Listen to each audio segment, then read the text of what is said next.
Hi everyone. Hello, everyone. Hi. So, how you doing? I'll find you.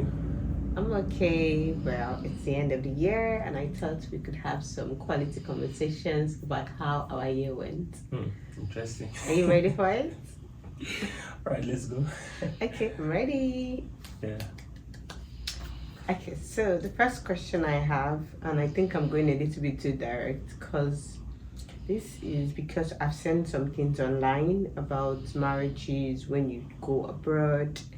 So the question I want to ask you is, has Japa affected our marriage since we like traveled abroad? Has there been any changes in the dynamics? Have you noticed anything? What can you say about our marriage after we traveled abroad? I wouldn't say it affect our marriage. Like, of course, it will affect marriage, but No, for our you own. have to personalize it. Has Japa to the UK from Nigeria, has it affected our marriage in any way? What are your reflections? But it depends on who the person is. Like for our marriage, I would say it has really helped our marriage as well. Because personally, I am flexible, so any adjustment in terms of marriage and everything, I can easily adjust myself to fit or to suit every situation that I find myself. So our own, yeah, because we've been working together as a team right from Nigeria, and what you need there in marriage, in the abroad, is that you have to work more as a team than individual.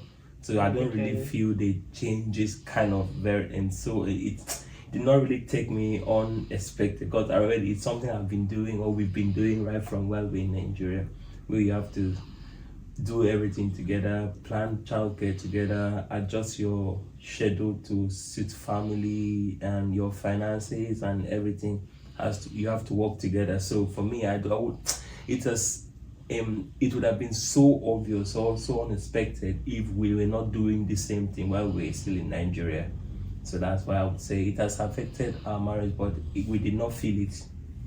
Yeah. So, in other words, what you're saying is that a healthy marriage can thrive anywhere. Anyway, So yeah, it's a moving approach should not affect marriages. exactly, So because we exactly. have been working as a team, we Teamwork, yeah. understood each other, we were able to like fit into each other's schedule. So Yeah. the understanding was there. So that has also Exactly, yeah. helped our marriage to, thrive in the UK. Yeah, and the thing is, for those who were not having a strong marriage in Nigeria or back home, wherever you are, my advice is don't even think of jabbering because No, because I think you shouldn't say that. don't think of it until you sort your marriage out. Yeah. I'm serious. You know what I'm saying, because most people that come in here and the lady begin to see other thing, the guy begin to say other thing, you're like, okay, so because definitely one person would always have at a particular time or a particular point, one person will always have to adjust to suit other person every day, so it changes per time.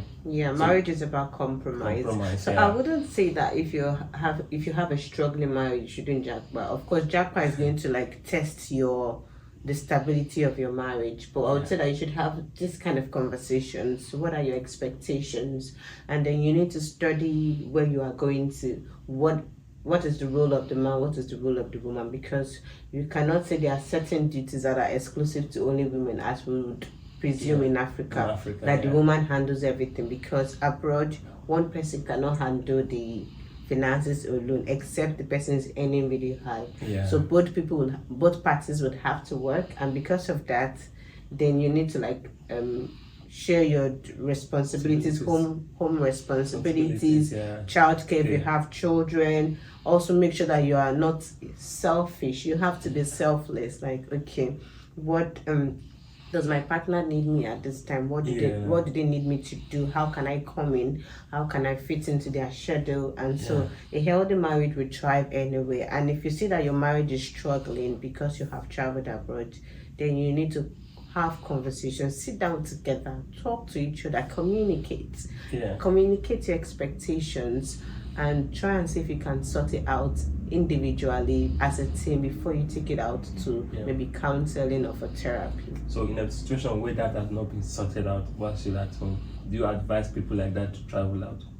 The chances are That's they why I will said have they need issue. to have conversations Yeah. like this. If you're And- able to have conversations like this, then and you'll you be able to sort resolve it and you out. come to compromise, like both of you are more like agree to compromise at a particular point. Yeah. Then that's fine. But if you've not sorted that out, believe me, you will see it. You will face different kind of marriage when you get to abroad in the Western world.